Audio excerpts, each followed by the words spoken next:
Hay lugares donde se respira historia. Las piedras hablan y resuenan los ecos de épocas pasadas. Lugares únicos, imprescindibles para entender la identidad de un pueblo. Lugares que gracias al esfuerzo de muchos, vuelven a recuperar su papel en la historia.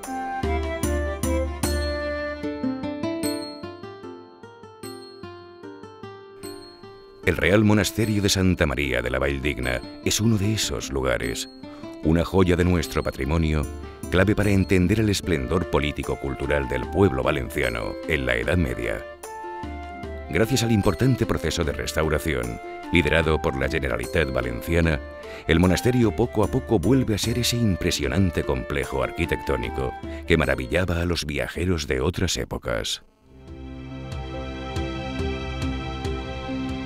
Valldigna per a un monestir de la vostra religió. Con estas palabras del rey Jaume II el Just, pronunciadas hace más de 700 años, comenzaba la historia del monasterio cisterciense de la Valldigna. Edificado a semejanza del monasterio tarraconense de Santes Creus, su construcción comenzó en el siglo XIV, y en sus diferentes edificios observamos un marcado estilo gótico.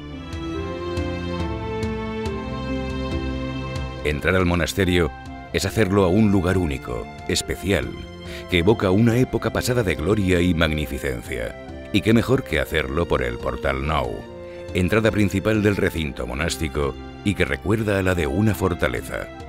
Coronado su arco por 3 escudos, 2 del abad fundador del monasterio, Arnau de Sarañó, y otro de la Corona de Aragón, a la derecha del Portal Nou nos encontramos con la capilla de Nuestra Señora de Gracia, o la Capelleta, como popularmente se la conocía.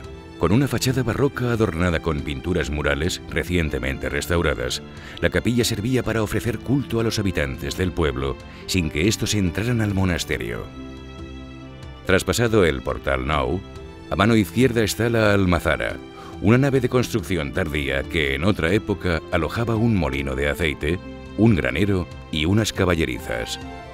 Hasta hace poco desguazada y sin techumbre, su nueva cubierta y habilitación ha posibilitado su nueva función como sala multiusos dedicada a actos socioculturales. Avanzando por el amplio patio del monasterio, nos encontramos con la Fuente de los Tritones, una original composición labrada en piedra de mármol rosa y gris que tras más de 150 años en Valencia ha vuelto a su emplazamiento original. La obra nueva fue un impresionante edificio de 4 plantas y enormes dimensiones, que contenía diversas dependencias como el refectorio de los legos, el dormitorio o la bodega-almacén. El importante trabajo arqueológico realizado en la zona colindante al edificio ha permitido descubrir recientemente otras dependencias como un matadero, un gran comedor o una cocina.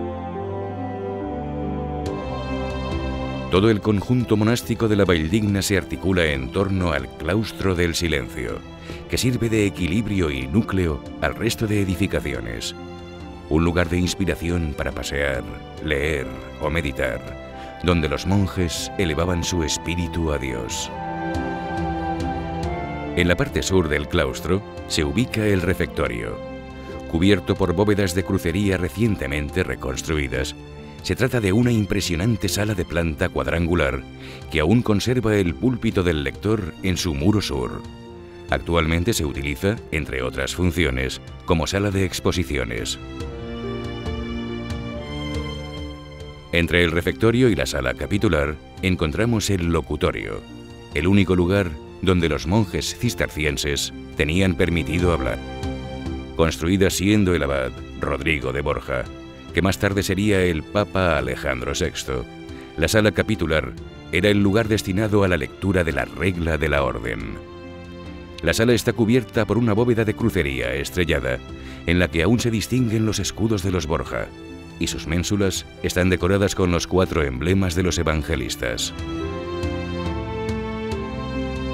Símbolo del inmenso poder del abad, que también era el señor feudal de todas las tierras colindantes, el Palacio del Abad fue un impresionante edificio que a lo largo de su historia acogió a varios reyes y otros ilustres visitantes. Anteriormente unido al núcleo monacal, una de las intervenciones más importantes en su recuperación ha sido el retorno de su claustro. Vendido hace más de 80 años, estaba ubicado en una mansión de Torrelodones, cerca de Madrid. Gracias a la intensa labor de negociación de la Generalitat Valenciana, actualmente el claustret vuelve a lucir espléndido en su emplazamiento original. La iglesia de Santa María de la Valldigna es sin duda el mejor reflejo de las luces y sombras que han acompañado la historia del monasterio.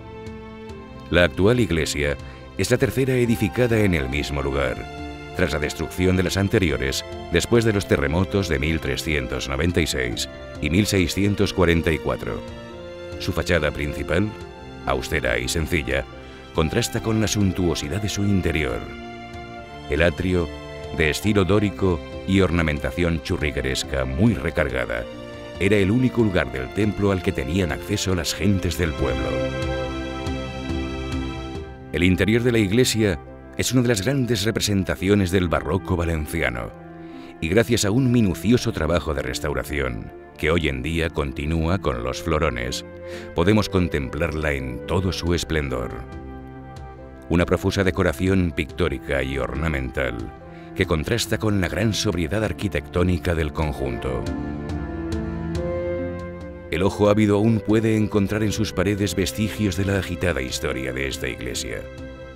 Cuando los monjes abandonaron el monasterio, tras la desamortización de Mendizábal, sus sucesivos dueños solo mantuvieron en pie la iglesia porque le servía como almacén de comida o establo. Actualmente sin culto, la iglesia acoge eventos de carácter cultural y especialmente musical.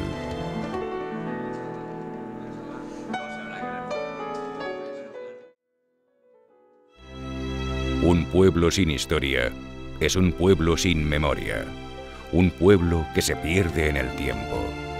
Por eso, los trabajos de conservación y restauración del Real Monasterio de Santa María de la Valldigna continúan incansablemente día a día, piedra a piedra, para recuperar el esplendor de uno de los símbolos fundamentales del pueblo valenciano.